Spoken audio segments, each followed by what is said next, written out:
Hello दोस्तों, मैं सौरभ राजपूत, आपका pharma trainer, directed focus farmer of course, your success partner, your pharma journey. स्वागत करता हूं आपका अपने यूट्यूब चैनल पर। दोस्तों, आज बात करेंगे role and responsibility of area business manager. Area business manager बोल लीजिए, एरिया सेल्स मैनेजर बोल लीजिए, एरिया सेल्स एग्जीक्यूटिव बोल लीजिए, बात एक ही है। मैं आज आपको बताऊंगा कि वो क्या ऐसी जॉब प्रोफाइल है, वो क्या ऐसी जॉब फंक्शन है जो एज एबीएम आपको परफॉर्म करने होते हैं। और दोस्तों, ये वीडियो ना उन लोगों के लिए बहुत इंपॉर्टेंट होने वाला है जो सीनियर मेडिकल रिप्रेजेंटेटिव हैं और अब ट्राई कर रहे हैं एज एबीएम पोस्ट के लिए। तो जिस भी कंपनी में आप एज एबीएम इंटरव्यू देने जाओगे तो आपके इंटरव्यू में सबसे पहला सवाल आपसे यही पूछे जाने वाला है कि what is the role and responsibility of area business manager. तो दोस्तों, इस छोटे से वीडियो में मैं आपको 8 पॉइंट में इलेबोरेट करके बताऊंगा कि क्या ऐसे जॉब फंक्शंस होते हैं, क्या एक ऐसी प्राइम रिस्पॉन्सिबिलिटी होती है ऑफ एरिया बिजनेस मैनेजर। तो सबसे पहले अगर मैं रिस्पॉन्सिबिलिटी की बात करूं एज एबीएम, तो एबीएम की सबसे पहली रिस्पॉन्सिबिलिटी है to achieve and exceed the company target. देखिए दोस्तों, यदि आप किसी भी सेल्स प्रोफाइल में ना, तो सबसे पहला कंपनी की एक्सपेक्टेशन आपसे यही है कि आप उनके टारगेट को पूरा करके दें। और एज एबीएम अब आपके इंडिविजुअल तो टारगेट होते नहीं है, अब आपको 5, 7, 10 लोगों की टीम हैंडल करनी है। तो एज एबीएम आपको इंश्योर करना है कि आपकी टीम में जितने भी लोग हैं वो अपने टारगेट 100% अचीव करें।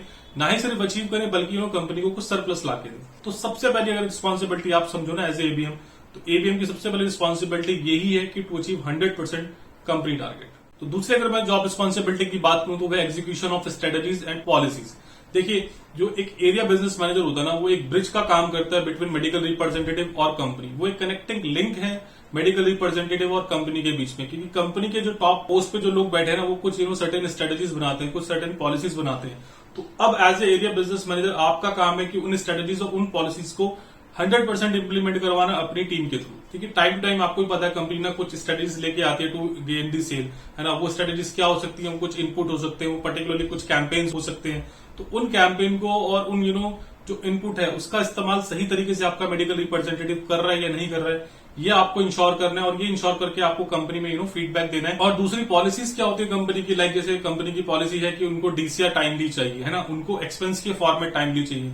उन्होंने कुछ कंपनीज ने आपको कुछ स्टॉक एंड सेल के फॉर्मेट दिए, कुछ सेकेंडरी प्राइमरी के फॉर्मेट दिए, है ना, कुछ उनके कलेक्शंस के सिस्टम है। तो जो भी कंपनी ने नॉर्म्स बनाई है towards the field force, as area business manager आपको इंश्योर करना है कि वो सब चीजें टाइमली डिलीवर हो कंपनी में। वो सब चीजें आपके मेडिकल रिप्रेजेंटेटिव टाइमली और अच्छे से भर के, पूरे फॉर्मेट्स को अच्छे से भर के कंपनी में सबमिट करें एक पर्टिकुलरली टाइम ड्यूरेशन में। तीसरी अगर मैं सबसे मेजर रिस्पॉन्सिबिलिटी की बात करूं तो वो है टीम डेवलपमेंट। देखिए, एज एरिया बिजनेस मैनेजर जैसे मतलब अब आपको इंडिविजुअल तो काम करना नहीं है, अब आपको एज ए टीम काम करना है। तो अब आपको अपनी टीम की डेवलपमेंट पे ध्यान देना है। टीम की डेवलपमेंट क्या हो सकती है, जैसे आपकी टीम में हो सकता है कोई बंदा डिटेलिंग में कमजोर हो, तो आपको उसको डिटेलिंग में इंप्रूव कराना है ना। ओवरऑल उनकी ग्रूमिंग कैसी है, उनका कम्युनिकेशन कैसा है, उनका ड्रेसिंग सेंस कैसा है। देखिए, आपकी टीम में हो सकता है कुछ लोग फ्रेशर हों, है ना, या कुछ लोग ऐसे हों जो लोग छोटी कंपनी से छोटे उसमें कल्चर में काम करके आए, उस तरह का उन्हें कल्चर ना मिला हो।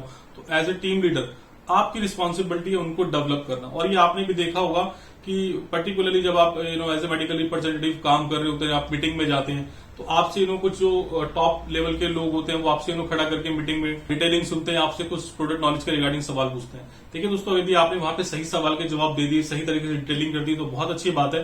बट यदि आप मेडिकल रिप्रेजेंटेटिव डिटेलिंग नहीं कर पाता या प्रोडक्ट नॉलेज से रिलेटेड जो कॉमन क्वेश्चन उनके सवाल के जवाब नहीं दे पाता ना, तो आपके एरिया बिजनेस मैनेजर की ना बहुत अच्छे से क्लास लगती है। तो अगर आप अब as a area business manager apply करना चाहते हैं या एरिया बिजनेस मैनेजर आप काम कर रहे हैं, तो आप समझ सकते हैं कि इसकी कितनी इंपॉर्टेंस है। तो यदि आपको as a area business manager की रिस्पॉन्सिबिलिटी दी है, तो सबसे प्राइम रिस्पॉन्सिबिलिटी अगर मैं मानता हूं तो वो यही है कि आपको अपनी टीम की ओवरऑल डेवलपमेंट में ध्यान दें। जैसे कि बताया, वो कम्युनिकेशन स्किल्स, वो ग्रूमिंग स्किल्स, वो प्रेजेंटेशन स्किल, हर तरह के स्किल्स से आपको उनको इक्विप करना है। चौथी अगर मैं रिस्पॉन्सिबिलिटी की बात करूं तो वो retention and hiring of new people. देखिए, वो हमेशा से कहा जाता है ना कि बिना प्रजा के कोई राजा नहीं होता, है ना। तो इसी तरीके से बिना टीम के कोई मैनेजर नहीं होता। तो यदि आप as a area business manager काम कर रहे हैं तो ये आपको इंश्योर करना है कि आपकी टीम में जितने भी लोग काम कर रहे हैं वो जल्दी से आपको छोड़ के ना जाए। और यदि किसी कारणवश कोई लड़का या कोई भी आपका टीम मेंबर आपको छोड़ के जाता है, तो आपको ये इंश्योर करना है कि वो एरिया और वो टेरिटरी ज्यादा लंबे समय तक वैकेंट ना रहे। तो as a area business manager ये भी आपकी प्राइम रिस्पॉन्सिबिलिटी है to retain the people, and अगर कोई वैकेंसी है तो उसको जल्दी से जल्दी आप फिल करें। पांचवी अगर मैं रिस्पॉन्सिबिलिटी की बात करूं तो वो है हैंडलिंग ऑफ क्वायरीज। देखिए, अब क्वायरीज वो कहीं से भी आ सकती हैं। अगर मैं बात करूं तो क्वायरीज हो सकती है डॉक्टर के चैम्बर में, आप किसी मेडिकल रैप के साथ काम करने गए और डॉक्टर के चैम्बर में डॉक्टर ने आपसे कुछ प्रोडक्ट से रिलेटेड या कुछ मार्केट में जो उस प्रोडक्ट से रिलेटेड कुछ सवाल पूछ लिया। यदि देखिए आप वहां पे अगर आप इतने कैपेबल हैं और आपने इतना अपने आप को स्किलफुल बनाया हुआ कि आप डॉक्टर की क्वारी को देन एंड देयर और बहुत अच्छे से शॉर्ट आउट कर सकते हैं, तो आप देखना अगर आप इस तरह का काम करेंगे तो आपका जो साथ में आपका मेडिकल रिप्रेजेंटेटिव होगा ना, उसका कॉन्फिडेंस भी बहुत बढ़ेगा और वो आपको दिल से रिस्पेक्ट करेगा। देखिए रिस्पेक्ट दो तरीके से होती है। पहली रिस्पेक्ट होती है कि जो आपको है ना एज अ पोस्ट वाइज वो जो आपको देगा ही देगा कि भाई आपके कंपनी ने आपको उसका मैनेजर बना दिया है, तो अब वो आपको सर बोलेगा। आपके जो भी as a medical representative towards उसकी ड्यूटीज हैं या जो भी उसकी काम है तो वो आपको करके देगा ही देगा। बट अगर आपको सच में अपने मेडिकल रिप्रेजेंटेटिव का ट्रस्ट गेन करना है, रिस्पेक्ट गेन करनी है, तो आपको इस पॉइंट पे जरूर ध्यान देना है कि आप कितने अच्छे से किसी कस्टमर की, चाहे वो कस्टमर डॉक्टर हो, केमिस्ट हो, स्टॉकिस्ट हो, आप उसकी क्वारी को हैंडल करते हो और हैंडल करके आप उसको कितने अच्छे से सेटिस्फाई करते हैं। दूसरी क्वारीज क्या होती है कि टीम की बहुत सारी क्वारीज होती है कि सर इंसेंटिव कब आएगा, है ना, लीव पॉलिसीज का क्या है, डिटेलिंग का क्या है, प्रोडक्ट नॉलेज का क्या है।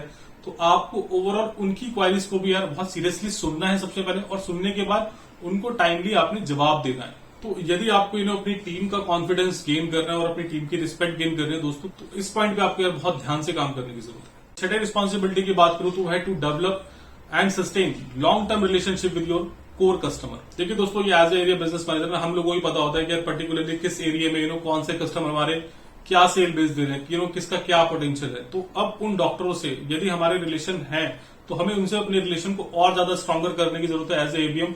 और यदि उन डॉक्टर से हमारे रिलेशन नहीं है तो अब हमें उनसे रिलेशन डेवलप करना पड़ेगा। देखिए दोस्तों, आप भी समझ सकते हैं कि किसी भी कंपनी में चले जाइए, किसी भी टेरिटरी में चले जाइए, 80-20 का फॉर्मूला होता है कि जो 80% जो बिजनेस आ रहा होता है ना, वो सिर्फ 20% कस्टमर से आ रहा होता है। तो as a area business manager आपको ध्यान रखना कि वो जो 20% डॉक्टर हैं उनसे आपके पर्सनल रिलेशन, उनसे आपकी बहुत अच्छी ट्यूनिंग होनी चाहिए। ऐसा ना हो कि आप कस्टमर को जाने, होना ये चाहिए कि वो जो 20% कस्टमर है ना वो आपको भी अच्छे से जाने। देखिए दोस्तों, क्या होता है ना, जब आप as a area business manager काम कर रहे हो तो आपको नहीं पता कि आपकी टीम का कौन बंदा आपको कहां छोड़ के चला जाए। और यदि वो टेरिटरी आपकी 2-4 महीने वैकेंट हो गई ना, तो आपको पता है कि आपकी सेल्स का वहां पे क्या हाल होने वाला है। तो अगर आपकी अगर कोई एरिया ऐसा 15-20 दिन, महीना भर अगर वैकेंट भी हो जाता है और आपको वो कोर कस्टमर पता है उस एरिया के जो आपको एक अच्छा बिजनेस दे रहे थे, तो आप पर्टिकुलरली कुछ इस तरीके से अपनी वर्किंग को प्लान कर सकते हैं, कुछ उन तरीके से डॉक्टर से टच में रह सकते हैं ताकि जब तक आपकी वो वैकेंसी फिल ना हो तो आपका वो बिजनेस डाउन ना आए। तो यार ये सबसे बड़ा आपको पॉइंट ध्यान रखना है as a area business manager कि आपको अपने रिलेशन उस लेवल पे डॉक्टर से डेवलप करने है ना, आपको अपने पर्सनल रिलेशन डॉक्टर से डेवलप करने की जरूरत है। साथ में अगर मैं रिस्पॉन्सिबिलिटी की बात करूं तो वह explore new opportunities for the company. देखिए as a area business manager जो आप अपने एरिया के बिजनेस को मैनेज कर रहे हैं बहुत अच्छी बात है, बट सेम टाइम आपकी ये भी रिस्पॉन्सिबिलिटी है कि आपको एरिया बिजनेस मैनेजर ये भी देखना है कि मैं कंपनी को आगे कैसे बढ़ा सकता हूं। देखिए कंपनी आगे बढ़ाने का मतलब है कि मैं खुद कैसे आगे बढ़ सकता हूं। जब तक आप कंपनी को कुछ नए एवेन्यूज बिजनेस के खोज के नहीं देंगे, या चाहे वो कुछ नए एरिया ऐसे खोज के नहीं देंगे, या कुछ नई चीजें ऐसी कंपनी को एक्सप्लोर करके नहीं देंगे, तब तक आपकी खुद की आपकी पर्सनल डेवलपमेंट भी नहीं हो पाएगी। तो as a area business manager आपको हमेशा आगे बढ़ने की सोचनी है, कंपनी को आगे बढ़ाने की सोचनी है, और हमेशा नई अपॉर्चुनिटीज को फाइंड आउट करना है कि मैं क्या और बेहतर कर सकता हूं, किस तरीके से और मैं बेहतर कर सकता हूं। आठवीं और सबसे आखिरी अगर मैं रिस्पॉन्सिबिलिटी की बात करूं तो वो है सुपरविजन एंड कंट्रोल। देखिए सुपरविजन तो एक तरह से आपको अपनी टीम को पूरी तरीके से सुपरवाइज करना है। सुपरवाइज मतलब आपका जो टीम में मेडिकल रिप्रेजेंटेटिव वो कितने बजे फील्ड ज्वाइन कर रहे हैं, कितने बजे फील्ड लीव कर रहे हैं, मॉर्निंग कॉल, इवनिंग कॉल क्या वो प्रॉपर मैनेज कर रहे हैं, डॉक्टर की जो विजिट फ्रीक्वेंसी थी पर्टिकुलरली फ्रीक्वेंसी वो मैनेज कर पा रहे नहीं कर पा रहे, जो आपके कोर कस्टमर से उनसे वो रेगुलर मिल रहे हैं नहीं मिल रहे हैं, सैंपल्स कंपनी के, एलबीएल कंपनी के गिफ्ट वो जुडिशियसली डॉक्टर्स को आगे पहुंचा रहे हैं नहीं पहुंचा रहे हैं। तो ये पूरा सुपरविजन का काम भी एज ए एबीएम आपको करना होता है। और कंट्रोल योर टीम मतलब कि आपको अपनी टीम को कंट्रोल भी करना है कि कोई मेडिकल रिप्रेजेंटेटिव ऐसा ना हो कि वो कुछ उल्टी सीधी कमिटमेंट करके डॉक्टर के चैम्बर में आ जाए, या कुछ किसी कस्टमर के आगे कुछ वो गलत या ऐसी कमिटमेंट करके आ जाए जो एज ए कंपनी फुलफिल करना ना आसान हो।